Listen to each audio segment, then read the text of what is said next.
નમસ્કાર વિદ્યાર્થી મિત્રો। તો લાસ્ટ લેક્ચર્સમાં આપણે ડિસ્કશન કર્યું કે જેની અંદર રાસાયણિક સંયોગીકરણના નિયમની અંદર મુખ્યત્વે બે પ્રકારના નિયમોનો અભ્યાસ કર્યો હતો।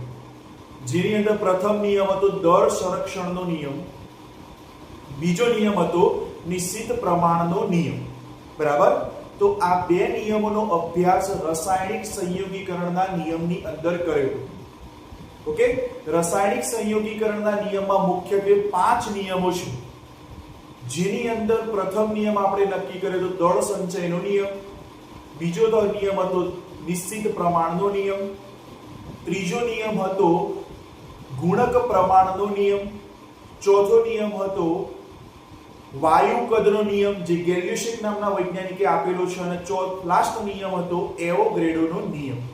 જેની અંદર બે નિયમો આપણે ડિસ્કસ કર્યા છે, જેમાં પ્રથમ નિયમ હતો દળ સંચયનો નિયમ અને બીજો નિયમ હતો નિશ્ચિત પ્રમાણનો નિયમ। ઓકે, તો આજના લેક્ચરની અંદર આપણે એક અગાઉનો નિયમ જોવા જઈ રહ્યા છીએ, જેની અંદર નિયમનું નામ છે, જેની અંદર નિયમનું નામ હશે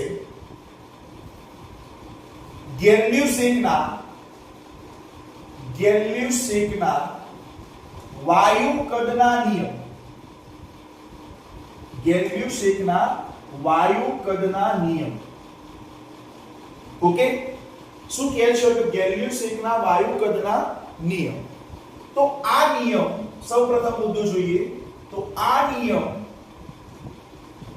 1808 માં ગેલ્યુશિક નામના વૈજ્ઞાનિકે રજૂ કર્યો।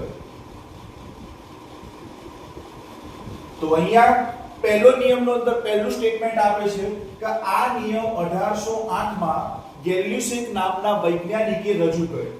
બરાબર। શું છે નિયમ એ ચેક કરીએ। તો નિયમ શું કહે છે? તો નિયમની અંદર જ્યારે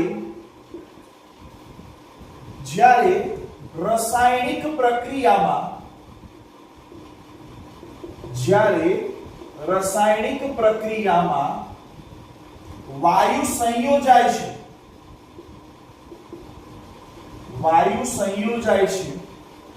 અથવા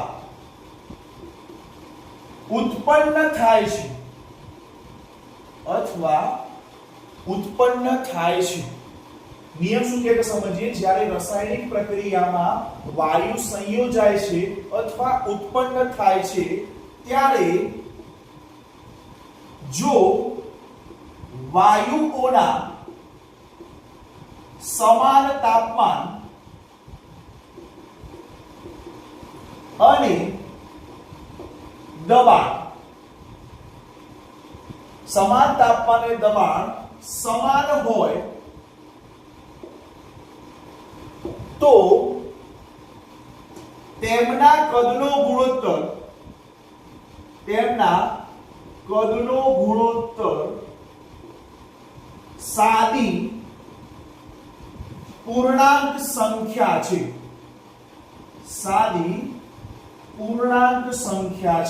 આ નિયમ કે છે ગેલ્યુશિકના વાયુ કદનો નિયમ, જે 1808 માં ગેલ્યુશિક નામના વૈજ્ઞાનિકે રજૂ કરેલો હતો। નિયમની અંદર એમ કહે છે કે જ્યારે રાસાયણિક પ્રક્રિયામાં વાયુ સંયોજાય છે અથવા ઉત્પન્ન થાય છે, જ્યારે આપણે રાસાયણિક પ્રક્રિયા કરતા હોય ત્યારે વાયુ ઉત્પન્ન થાય અથવા સંયોજાય, ત્યારે જો વાયુઓના સમાન તાપમાન અને દબાણ સમાન હોય, એ દરમિયાન જો તાપમાન અને દબાણ બંને સમાન હોય, તેમના કદનો ગુણોત્તર સાદી પૂર્ણાંક સંખ્યા હોય છે। નિયમ શું કહે છે? તો નિયમ આ કહે છે, એના એક્ઝામ્પલ થ્રુ સમજીએ કે શું કહેવા માંગે છે। ઓકે, તો આ નિયમ રજૂ કરેલો છે। હવે અહીંયા થોડા બે મુદ્દા એડ કરવાના છે, જેની અંદર આ નિયમ છે। ઓકે,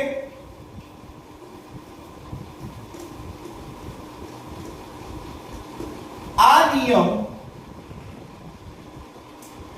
નિયમ માત્ર વાયુ અવસ્થામાં વાયુ અવસ્થામાં જ જોવા મળે છે. વાયુ અવસ્થામાં જ જોવા મળે છે. જો રાસાયણિક પ્રક્રિયા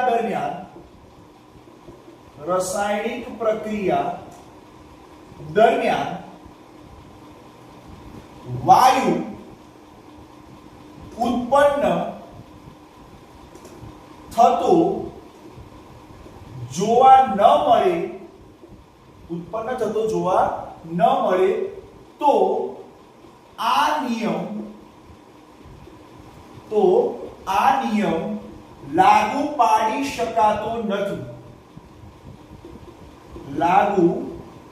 શકાતો નથી. ત્રીજો મુદ્દો એમ કહે છે કે આ નિયમ માત્ર વાયુ અવસ્થામાં જ લાગુ પાડી શકાય. એનો મતલબ જે ગેલિલિયો કે વાયુગતનો નિયમ આપેલો છે એ સ્પેસિફિક આપેલો છે વાયુ માટે, સ્પેશિયલ. ઘન માટે પણ નહીં, પ્રવાહી માટે પણ નહીં, ઓન્લી ફોર વાયુ અવસ્થા હોય તો.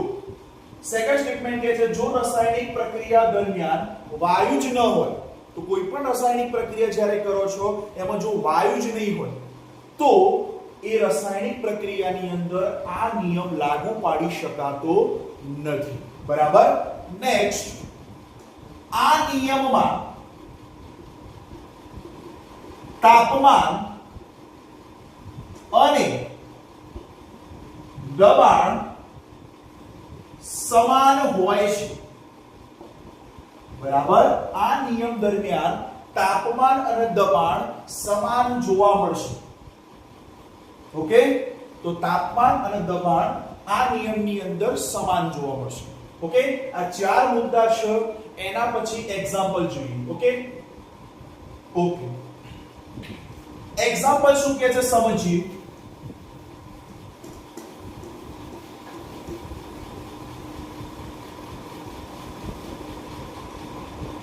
તો સૌપ્રથમ મુખ્યત્વે ચાર પાત્રો લઈએ. બરાબર. જેની અંદર પાત્ર 1 લઈશું. બરાબર. આનું નામ આપી દઈએ પાત્ર A. બરાબર. બીજું એક પાત્ર સમાન કદનું જ લેવામાં આવશે કે જેનું નામ આપી દઈએ પાત્ર B. ઓકે. ત્રીજું નામ આપી દઈએ પાત્ર C.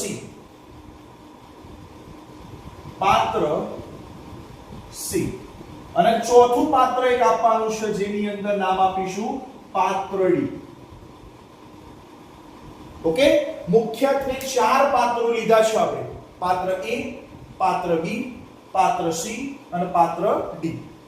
પાત્ર A ની અંદર હાઇડ્રોજન વાયુ. બરાબર. 50 મિલી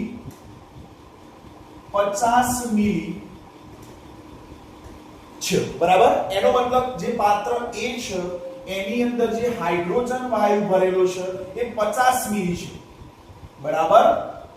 H2 પાત્ર B ની અંદર પણ હાઇડ્રોજન વાયુ જ ભરવાનું છે. હાઇડ્રોજન વાયુ એ પણ એનું કદ કેટલું હશે? 50 મિલી જશે. બરાબર. અહીંયા હાઇડ્રોજન વાયુ ભરેલો છે.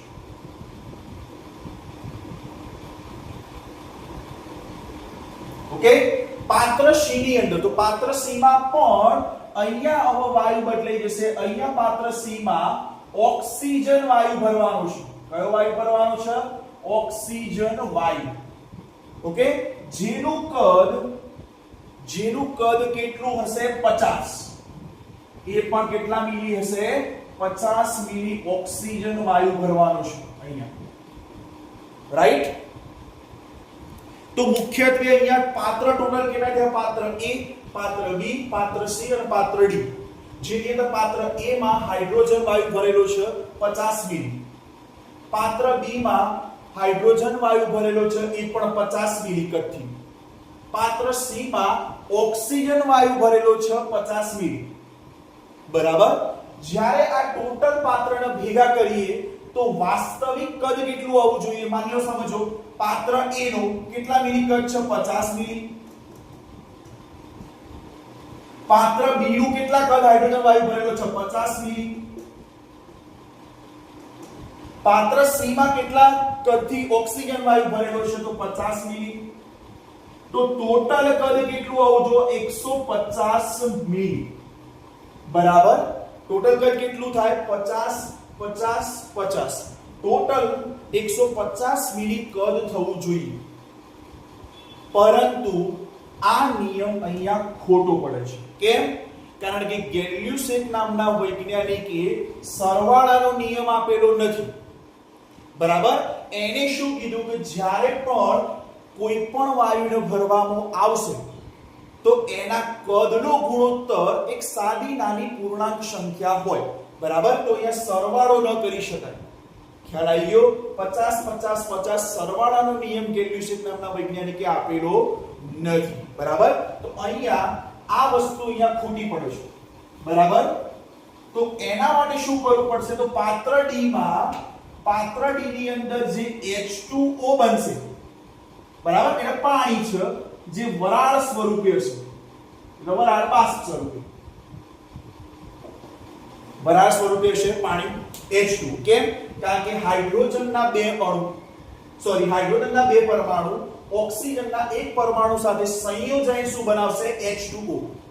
બરાબર. આ H2O જે બન્યો છે પાણી છે અને પાણી વરાળ સ્વરૂપે અહીંયા પાત્ર ડી ની અંદર જોવા મળશે, જેની અંદર પાણીનું કદ 100 મિલી છે. બરાબર. જો અહીંયા સરવાળો થયો નથી, નહીતર અહીંયા શું થાય? પાત્ર A પાત્ર B પ્લસ પાત્ર C ઇઝ ઇક્વલ્સ ટુ 150 મિલી થવું જોઈએ. પણ જો અહીંયા 100 મિલી જ થાય છે, એનો અર્થ શું થશે? કે અહીંયા સરવાળો કરવાનો નથી, પરંતુ વાયુઓના કદ જોવાના છે. તો વાયુઓનું કદ અહીંયા હાઇડ્રોજન વાયુ છે પાત્ર A માં, જેનું કદ કેટલું છે? 50 મિલી. બીજા પાત્રની અંદર હાઇડ્રોજન વાયુ ભરેલો છે, પણ એનું પણ કદ કેટલું છે? ટોટલ 50 મિલી. ત્રીજો વાયુ પાત્ર સી માં ભરેલો છે ઓક્સિજન વાયુ, એનું કદ કેટલું છે? 50 મિલી. એન્ડ લાસ્ટ આ બંને સંયોજાઈને H2O બનાવશે પાણી. બરાબર. એટલે વરાળ સ્વરૂપે બનશે, જેનું કદ કેટલું છે? અહીંયા 100 મિલી કદ છે. ઓકે. હવે અહીંયા આને લખવું હોય તો કેવી રીતે લખી શકાય? તો અહીંયા H2, okay, O2 and H2O, આ ત્રણ સંયોજન છે. ત્રણ જ છે ને. H2 અણુ. કેમ H2 અણુ? પાત્ર A માં હાઇડ્રોજન, પાત્ર B માં હાઇડ્રોજન, એટલે H plus H H2. Oxygen ને હંમેશા O2 સ્વરૂપે જ લખાય, ઓક્સિજન O2, એન્ડ જે બન્યો છે પદાર્થ પાણી વરાળ સ્વરૂપે એ H2O છે. ઓકે. અહીંયા H2 નું કદ કેટલું થાય ટોટલ? તો 50 plus 50. કારણ કે હાઇડ્રોજન વાયુ પાત્ર A માં 50 મિલી છે, પાત્ર B માં પણ 50 મિલી છે, એટલે ટોટલ કદ થશે 100 મિલી હાઇડ્રોજનનું. અહીંયા ઓક્સિજનનું પ્રમાણ કેટલું છે? તો 50 મિલી. અને H2O નું કદ કેટલું છે? અહીંયા 100 મિલી છે. તો અહીંયા ગુણોત્તર લેવાનો થાય તો ગુણોત્તર કેવી રીતે લઈ શકાય? તો અહીંયા દરેક પદને શું વડે ભાગશો? 50 વડે ભાગતા. તો 100 ને 50 વડે ભાગતા અહીંયા કેટલા જવાબ મળશે? 2 મળશે. 50 ને 50 વડે ભાગતા એક જ જવાબ આવશે. 100 ને 50 વડે ભાગતા પણ 2 જવાબ આવશે.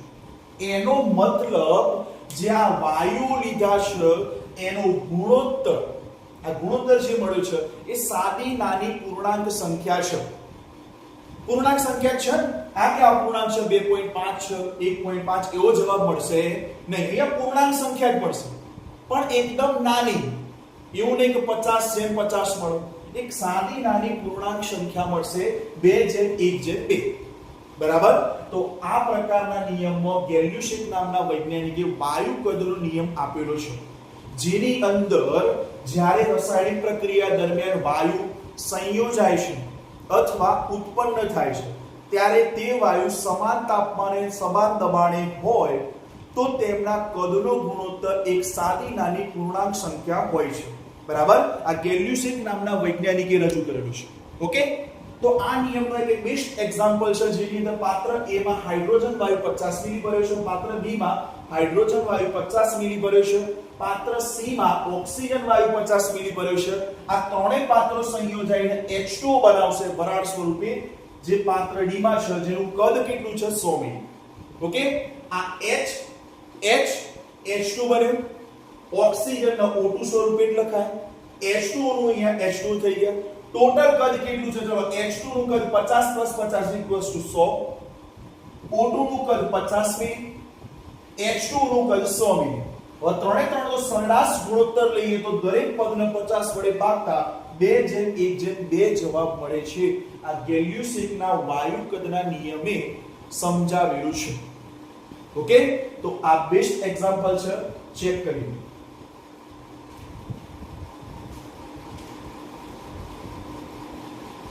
ઓકે, ખ્યાલ આવી ગયો. નેક્સ્ટ, હવે જે નિયમ લેવાનો છે એ ચોથો નિયમ આવશે, જે એવોગ્રેડોનો નિયમ છે.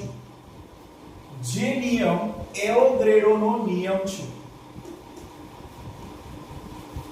ચોથો નિયમનો અભ્યાસ કરીએ.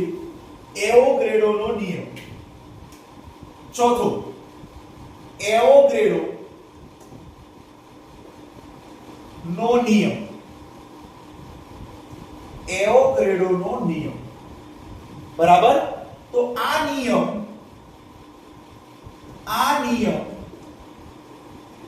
1811 માં એવોગ્રેડો નામના વૈજ્ઞાનિકે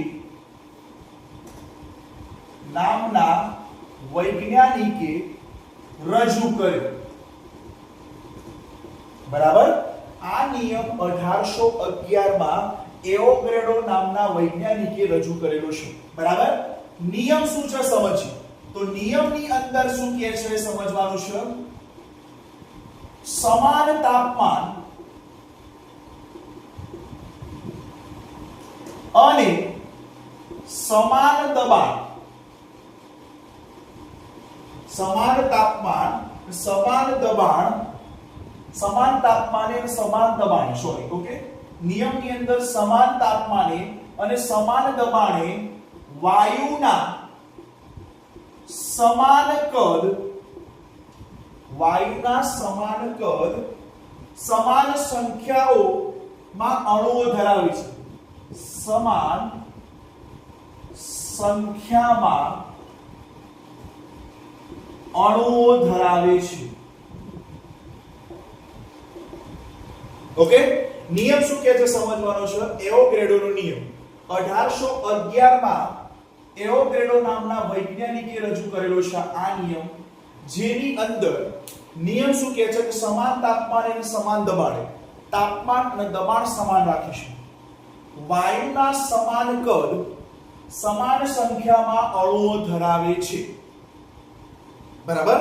તો આનું અર્થઘટન શું થાય એ એક્ઝામ્પલ થ્રુ સમજીએ. ઓકે, પહેલા નિયમ ચેક કરી લો શું કહેવા માંગે છે. ઓકે, એક્ઝામ્પલ જોઈએ શું કહે છે.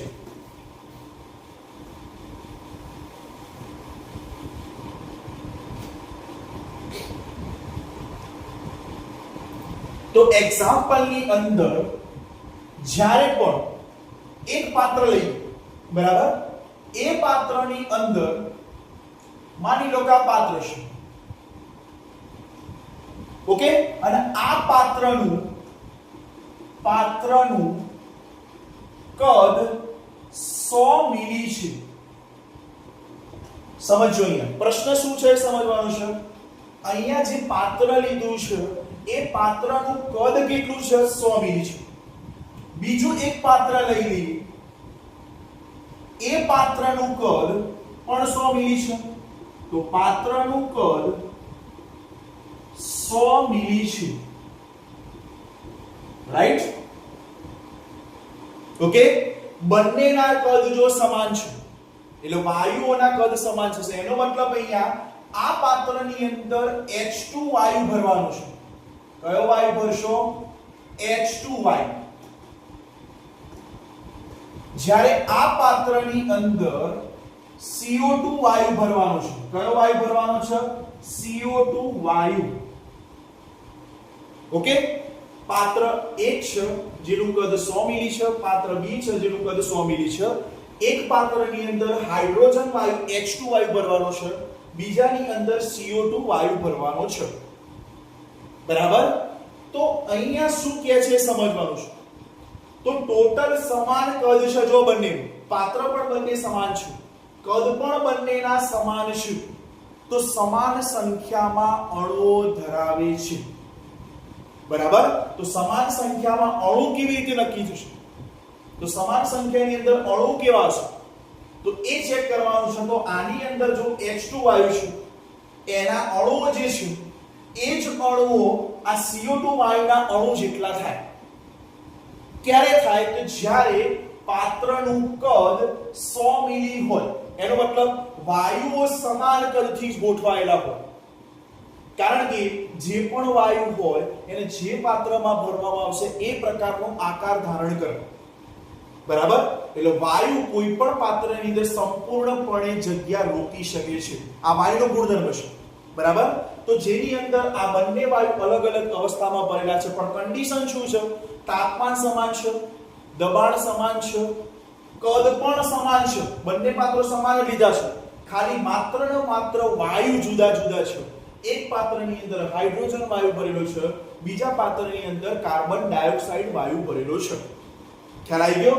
પણ અહીંયા સમાન પ્રકારના અણુઓ જોવા મળશે, બરાબર. શું જોવા મળશે? સમાન પ્રકારના અણુઓ જોવા મળશે. ખ્યાલ આવી ગયો? ઓકે. નેક્સ્ટ એક્ઝામ્પલ થ્રુ ખ્યાલ આવશે. નેક્સ્ટ બીજું એક્ઝામ્પલ જોઈશું કે છે. બીજું એક્ઝામ્પલ જોઈએ તો વધારે ખ્યાલ આવશે. ટોટલ 4 પાત્ર લેવાના છે, જેની અંદર આ પાત્ર A છે, એક બીજું પાત્ર છે જેનું નામ છે પાત્ર B, ત્રીજું પાત્ર છે પાત્ર C, અને ચોથું પાત્ર છે અહીંયા પાત્ર D. પાત્ર D. ઓકે. ટોટલ 4 પાત્રો છે. પાત્ર A, પાત્ર B, પાત્ર C, પાત્ર D. ઓકે. પાત્ર A ની અંદર હાઇડ્રોજન વાયુ ભરવાનો છે. કયો વાયુ ભરવાનો છે? હાઇડ્રોજન વાયુ. ઓકે. પણ હાઇડ્રોજન વાયુ જે ભરવાનો છે જેની અંદર અણુની સંખ્યા અણુઓ 5 છે, પરમાણુ 10 છે. આવી રીતે ભરવાનો છે. જે પાત્ર A ની અંદર હાઇડ્રોજન વાયુ ભરવાનો છે એમાં અણુઓ કેટલા રાખવાના છે? 5, પણ પરમાણુની સંખ્યા કેટલી થવી જોઈએ? 10. સમજીએ, શું જોઈએ? ખ્યાલ આવશે? આ એક અણુ, બીજો અણુ, ત્રીજો અણુ, ચોથો અણુ અને આ પાંચમો અણુ છે. ટોટલ 5 અણુઓ થઈ ગયા છે. પણ અહીંયા જે પરમાણુની સંખ્યા છે એ અણુથી જ બનેલી હોય, તો અણુ જે છે એ અણુ કેટલા છે? અહીંયા 5 છે. તો અહીંયા અણુ શોધવાના થાય તો અણુ ઇઝ ઇક્વલ્સ ટુ પરમાણુ ઇઝ ઇક્વલ્સ ટુ અણુ ઇઝ ઇક્વલ્સ ટુ પરમાણુ ગુણ્યા 2. સોરી, ઇક્વેશન ખોટું છે અહીંયા. આની અંદર પરમાણુ ઇઝ ઇક્વલ્સ ટુ અણુ ગુણ્યા 2 થશે. તો અણુ કેટલા છે અહીંયા ટોટલ? તો અણુ અહીંયા 5 છે અને સંખ્યા કેટલી છે? ગુણ્યા 2. તો ઇઝ ઇક્વલ્સ ટુ 10 પરમાણુ થાય. જો તો સમજીએ, અહીંયા જ્યારે પણ પરમાણુની સંખ્યા શોધવાનું થાય તો આ ઇક્વેશન મૂકી શકાય. અણુઓ ગુણ્યા 2. ઓકે. અહીંયા ટોટલ કેટલા અણુઓ છે? હાઇડ્રોજનના 5 અણુઓ છે. તો અણુના સ્થાને 5 મૂકી દીધા, ગુણ્યા 2. 2 તો કોન્સ્ટન્ટ છે. તો ટોટલ કેટલા પરમાણુ મળે? અહીંયા 10 પરમાણુ છે. આ પરમાણુ શોધવા માટેની એક ટેકનિક છે, બરાબર, જે શોધી શકાય છે કે અહીંયા અણુને ગુણ્યા 2 કરતા પરમાણુની સંખ્યા મળી શકશે. તો અહીંયા પરમાણુ ટોટલ કેટલા છે? 10 છે, જ્યારે અણુ અહીંયા કેટલા હશે? 5 છે. પાત્ર B માં પણ જે વાયુ ભરવાનો છે હાઇડ્રોજન વાયુ જ ભરવાનો છે. હાઇડ્રોજન વાયુ જેમાં અણુ 5 છે. અણુ કેટલા હશે આમાં? 5 હશે. અને પરમાણુ 10 છે. એવી રીતે ભરવાનું છે. ઓકે, તો સેકન્ડ કન્ડિશન પણ આપણે એપ્લાય કરી દઈએ. આ એક અણુ, આ બીજો, આ ત્રીજો, આ ચોથો અને આ પાંચમો. ટોટલ થઈ ગયા 5 અણુ હાઇડ્રોજનના. જો અહીંયા પણ થઈ ગયા 5. 1 2 3 4 5 અણુ. 1 2 3 4 5 અણુ. પાત્ર C ની અંદર ઓક્સિજન વાયુ ભરવાનો છે, જેમાં અણુ તો 5 જ રહેશે, પરમાણુ 10 થશે. ઓકે, તો 1 2 3 4 અને 5 આ પાત્ર C માં. આ પાત્ર C ની અંદર જે વાયુ ભરેલો છે એ ઓક્સિજન વાયુ છે. કયો વાયુ છે? ઓક્સિજન વાયુ. જેમાં અણુ કેટલા છે? 5 છે, પરમાણુ 10 છે. સમજો અહીંયા શું કહેવા માંગે છે? ખ્યાલ આવી ગયો? અહીંયા ઓક્સિજન જે વાયુ છે એમાં અણુ કેટલા છે? 5 છે, જ્યારે પરમાણુ કેટલા હશે? 10 હશે. રાઈટ? હવે અહીંયા જે આ કદ અલગ અલગ લીધા, સમાન કદ છે. જો પાત્ર A, પાત્ર B, પાત્ર C, પાત્ર D. એમાં એક પાત્રની અંદર હાઇડ્રોજન વાયુ ભરેલું છે, જેમાં અણુ 5 છે, પરમાણુ 10 છે. પાત્ર D માં પણ હાઇડ્રોજન વાયુ ભરેલું છે, જેમાં અણુ 5 છે, પરમાણુ 10 છે. પાત્ર C માં ઓક્સિજન વાયુ ભરેલો છે, જેમાં અણુ તો 5 છે, પરમાણુ પણ 10 હશે. તો પાત્ર D ની અંદર રચના એવી થશે કે ઓક્સિજનના ટોટલ 10 અણુ 1 2 3 4 5 6 7 8 9 10 ઓક્સિજનના એક જ પરમાણુ, જ્યારે હાઇડ્રોજનના 2 પરમાણુ મૂકવાના છે. આવી રીતે. ઓકે, આવી રીતની સંરચના એમાં જોવા મળશે. ખ્યાલ આવી ગયો? અને આ જે રચના બની છે એ H2O ની બનેલી છે. બરાબર? પણ અહીંયા કન્ડિશન શું છે એ સમજવાની વસ્તુ છે, મોસ્ટ ઇમ્પોર્ટન્ટ. તો કન્ડિશન ની અંદર એવું છે કે જ્યારે પાત્ર A માં અણુઓ 5 છે, પરમાણુઓ 10 છે હાઇડ્રોજનના. પાત્ર B માં પણ હાઇડ્રોજન 5 છે, પરમાણુઓ 10 છે. પાત્ર C માં પણ અણુ 5 છે, પરમાણુ 10 છે. અને પાત્ર D ની અંદર ટોટલ ઓક્સિજનના પરમાણુ કેટલા થશે અને હાઇડ્રોજનના પરમાણુ કેટલા થશે એની ગણતરી ખ્યાલ હોવો જોઈએ. તો અહીંયા ટોટલ હાઇડ્રોજન કેટલા થશે જોજો. તો H2O માં H2 હાઇડ્રોજન ટોટલ 20 છે. અહીંયા H કેટલા છે? 20 છે. જ્યારે ઓક્સિજન ઇક્વલ્સ ટુ 10 છે. બરાબર? તો H2O માં અહીંયા જે સ્ટેટમેન્ટ આપેલું છે, H2O માં હાઇડ્રોજન ટોટલ 20 હશે આ રચનામાં, અને જ્યારે ઓક્સિજન કેટલા છે? 10 જ છે. કેવી રીતે? તો અહીંયા ઉપરનો જે આપેલા છે બધા ઓક્સિજન છે, નીચે બે જે રચના આપેલી છે બધા જ, નીચે બે રચના આપેલી છે, બે પરમાણુ જોડેલા છે, એ નીચેના બધા પરમાણુઓ હાઇડ્રોજન છે, અને ઉપરના જે પરમાણુઓ છે ટોટલ ઓક્સિજન છે. ઓકે, પણ પ્રશ્ન એ છે કે આ ચારે ચાર પાત્રની અંદર સમાન અણુઓ હશે અથવા સમાન પરમાણુઓ હશે? તો હા. કેવી રીતે? જો સમજો. તો અહીંયા હાઇડ્રોજનના ટોટલ કેટલા પરમાણુ છે? 20. તો શું આ બે પાત્રની અંદર 20 પરમાણુ છે એ ચેક કરવાના છે. તો ગણો 1 2 3 4 5 6 7 8 9 10. એક પાત્રની અંદર હાઇડ્રોજનના કેટલા પરમાણુઓ છે? 10. બીજા પાત્રની અંદર પણ કેટલા હાઇડ્રોજનના પરમાણુઓ છે? 10. 1 2 3 4 5 6 7 8 9 10. 10 જ છે. તો એનો મતલબ 10 + 10 = 20 થાય છે, જે અહીંયા પણ 20 જ થાય છે. એટલે સમાન છે. બરાબર? સમાન કન્ડિશનમાં છે હાઇડ્રોજન. જો અહીંયા 20 છે તો અહીંયા પણ કેટલા હશે? 20 જોવા મળશે. ખ્યાલ આવી ગયો? જ્યારે ઓક્સિજનની ગણતરી કરી તો ઓક્સિજનની અંદર કેટલા છે ટોટલ? 10 છે. તો શું આ પાત્ર C માં 10 પરમાણુ ઓક્સિજનના હશે? તો હા છે. 1 2 3 4 5 6 7 8 9 10. 6 ઓક્સિજનના પરમાણુ. ઓકે, તો આ પ્રકારનો નિયમ એવોગેડ્રો નામના વૈજ્ઞાનિકે રજૂ કરેલો હતો કે જેની અંદર સમાન તાપમાને અને સમાન દબાણે વાયુના સમાન કદ સમાન સંખ્યામાં અણુઓ ધરાવે છે. ઓકે, તો આ નિયમ એવોગેડ્રો નામના વૈજ્ઞાનિકે આપેલો છે. ત્રીજો નિયમ જોવાનો છે અહીંયા, ગુણક પ્રમાણનો નિયમ.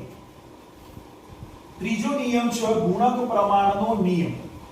તો હેડિંગ લગાવો ત્રીજા નિયમનો. લાસ્ટ નિયમ છે રાસાયણિક સંયોગીકરણના નિયમમાં. છેલ્લો નિયમ છે પાંચમો, ગુણક પ્રમાણનો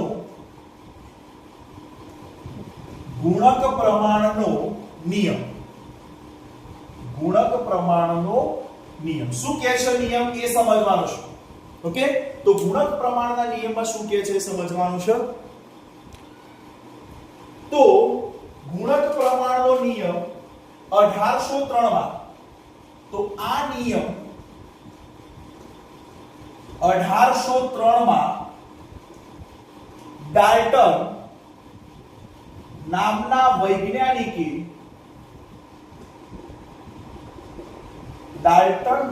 વૈજ્ઞાનિકે રજૂ કર્યો. બરાબર, ડાલ્ટન નામના વૈજ્ઞાનિકે રજૂ કર્યો. નિયમ શું છે સમજવાનું છે. તો નિયમની અંદર શું કહે છે સમજવાનું છે કે જ્યારે જો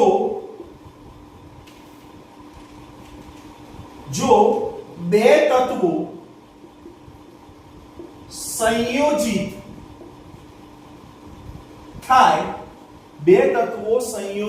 થાય, ત્યારે એકથી વધુ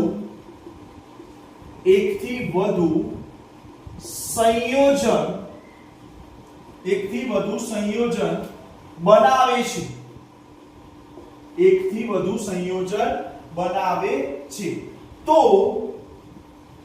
તેમાં એક તત્વના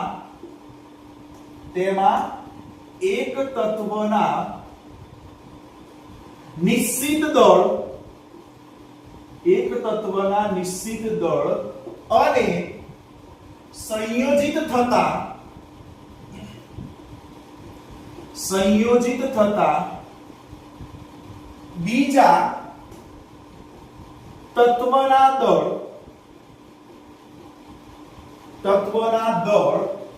નું પ્રમાણ સાદી નાની પૂર્ણાંક સંખ્યા મળે છે. ઓહ, નિયમ તો આટલો મોટો છે પણ સમજવાનો છે શું કહેવા માંગે છે કે અહીંયા નિયમ શું કહે છે. તો ગુણક પ્રમાણનો નિયમ 1803 માં ડાલ્ટન નામના વૈજ્ઞાનિકે રજૂ કર્યો છે. નિયમ શું કહે છે, જો બે તત્વો સંયોજિત થાય, જ્યારે બે તત્વોનું સંયોજિત થશે ત્યારે એકથી વધુ સંયોજન બનાવશે. તેમાં એક તત્વના નિશ્ચિત દળ અને સંયોજિત થતા બીજા તત્વનું પ્રમાણ એ સાદી નાની પૂર્ણાંક સંખ્યા દર્શાવે છે. આ પ્રકારનો નિયમ ગુણક પ્રમાણનો નિયમ આપેલો છે. ઓકે, પણ આ નિયમ શું કહેવા માંગે છે એક્ઝામ્પલ થ્રુ સમજીએ. ઓકે, તો એક્ઝામ્પલ નંબર 1,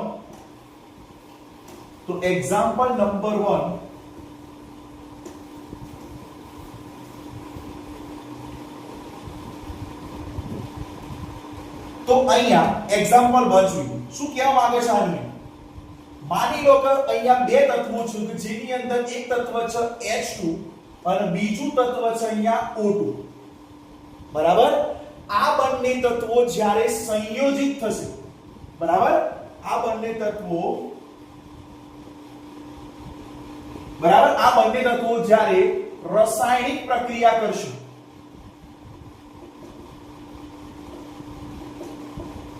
ખ્યાલ આવી ગયો. એક H2 તત્વ છે અને બીજું O2 તત્વ છે, રાસાયણિક પ્રક્રિયા કરશે એટલે આની અંદરથી બે સંયોજન બનાવશે. જેની અંદર એક સંયોજન આવું બનશે H2O અને બીજું સંયોજન બનશે H2O2. ઓકે, આ જે સંયોજન એકથી વધુ કોઈ પણ સંયોજન બનાવી શકે, પણ મુદ્દો શું કહેવા માંગે છે, જ્યારે બે તત્વોને રાસાયણિક પ્રક્રિયા રીતે ભેગા કરતા એકથી વધુ સંયોજન બનશે. બરાબર, હવે અહીંયા આ જે H2O અણુ છે એ H2 અણુમાં હાઇડ્રોજન નું દળ કેટલું જોવા મળશે? 2 જોવા મળશે. જ્યારે O નું દળ એટલે ઓક્સિજનનું દળ અહીંયા કેટલું જોવા મળશે 16 જોવા મળશે. સેમ કન્ડિશન અહીંયા H2O2 હાઇડ્રોજન પેરોક્સાઇડ માં જોઈએ તો અહીંયા H નું દળ કેટલું જોવા મળશે 2 જોવા મળશે. O નું દળ કેટલું જોવા મળશે અહીંયા 32 જોવા મળશે. કેમ? કારણ કે ઓક્સિજન અહીંયા 2 છે તો એક ઓક્સિજનનો પરમાણુય દળ 16 હોય તો બે ઓક્સિજનનો કેટલો થશે 16 દુ 32. પ્રશ્ન એ છે કે જ્યારે બે તત્વો એકબીજા સાથે રાસાયણિક પ્રક્રિયાથી જોડાશે ત્યારે એકથી વધુ સંયોજન બનાવે છે. બરાબર? હવે જે વધુ સંયોજન બનાવે સંયોજન એક H2O બનાવ્યો છે અને એક H2O2 બનાવ્યો છે. એની અંદર જે એક તત્વ છે એનું નિશ્ચિત દળ હશે. સમજો અહીંયા H2O છે અહીંયા H2O2 છે. આ બંનેની અંદર હાઇડ્રોજનનું દળ સમાન છે. જો જે હાઇડ્રોજનનું દળ છે એ 2 છે. અહીંયા હાઇડ્રોજનનું દળ છે એ કેટલું છે અહીંયા 2 છે. જો તો એક તત્વનું દળ નિશ્ચિત હશે એક જ તત્વનું, પણ બીજા તત્વનું દળ એ સાદી નાની પૂર્ણાંક સંખ્યા જોવા મળે છે. બરાબર? તો ઓક્સિજનનું દળ અહીંયા કેટલું છે 16 છે જ્યારે H2O2 માં ઓક્સિજનનું દળ કેટલું છે 32 છે. હવે બંનેનો ગુણોત્તર લઈએ. બરાબર? તો અહીંયા H2O ભાગ્યા H2O2 જોઈએ તો અહીંયા ઓક્સિજન ટોટલ કેટલા છે અહીંયા 16 છે H2O માં અને H2O2 ની અંદર ઓક્સિજન કેટલા છે અહીંયા 32 છે. તો અહીંયા પ્રમાણ કેટલું જોવા મળશે તો 1:2. કેટલું જોવા મળશે તો આનું પ્રમાણ એનો મતલબ કેટલું જોવા મળશે 1:2 હશે. ખ્યાલ આવી ગયો? તો અહીંયા શું કહે છે નિયમ કે જ્યારે બે તત્વો સંયોજાય છે અને એકથી વધુ સંયોજન બનાવે છે. જો અહીંયા H2O એક બનાવ્યો અને એક H2O2 બનાવ્યો છે. બરાબર? તેમાં એક તત્વનું દળ નિશ્ચિત હોય એટલે ફિક્સ જ હશે, સમાન જ હશે, સેજ પણ બદલાશે નહીં. જો અહીંયા હાઇડ્રોજનનું દળ 2 છે તો અહીંયા સામે હાઇડ્રોજનનું દળ પણ કેટલું છે 2 છે, એક જ તત્વ. પણ જ્યારે બીજા તત્વનું દળ એક સાદી નાની પૂર્ણાંક સંખ્યા હોય છે, જ્યાં ઓક્સિજનનું દળ 16 છે જ્યારે H2O2 માં ઓક્સિજનનું દળ 32 છે. બંનેનો ગુણોત્તર લેતા H2O ભાગ્યા H2O2 16 ભાગ્યા 32 1/2 1:2 રેશિયો મળશે. બરાબર? તો આ એક નિયમ ગુણક પ્રમાણનો નિયમ કહે છે. બરાબર? કે જેની અંદર આ રીતના એક્ઝામ્પલ થ્રુ સમજી શકાય. ઓકે? નેક્સ્ટ જોઈએ બીજું એક્ઝામ્પલ શું કહેવા માંગે છે. તો એક્ઝામ્પલ નંબર 2. તો એક્ઝામ્પલ નંબર 2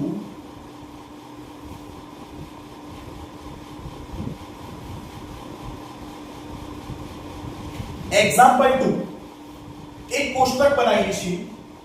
એ કોષ્ટકની અંદર એક કોલમમાં નાઇટ્રોજન તત્વ છે, બીજી કોલમની અંદર ઓક્સિજન તત્વ છે અને એ બંનેથી જોડાયેલ સંયોજન બનશે.